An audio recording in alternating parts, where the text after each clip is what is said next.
So about a month ago, the Home Valuation Code of Conduct was instituted, and it put up firewalls between the appraisers, the banks, the realtors, so that undue influence couldn't be exerted upon the appraiser's supposed unbiased valuation attempt.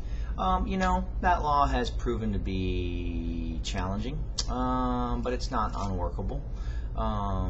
They pick up the pace, they up the ante this month with the HERA amendments to the Truth in Lending Act.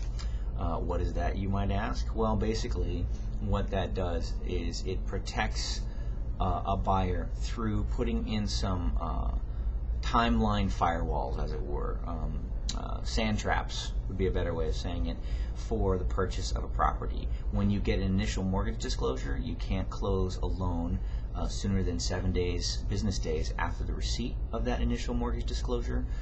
If the interest rate on your mortgage changes by more than 1/8 of a point, a new mortgage disclosure or interest rate disclosure needs to be sent out, and you can't close sooner than 3 days after the receipt of that, and you can't close sooner than 3 days after the receipt of your appraisal.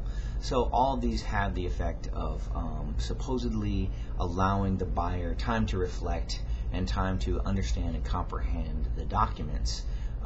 They will have the actual effect of causing us to change the way we negotiate deals, the way we put together deals, and probably, for the next 60 days, throw in some pretty challenging hurdles. Overall, I'm falling the same category as the Valuation Code of Conduct issues. Probably a pretty good thing, probably something that should have been there. I think it weighs a little bit too heavily on the mortgage brokers and the bank and sort of makes them the bad guys. I don't know that that's necessarily entirely the case.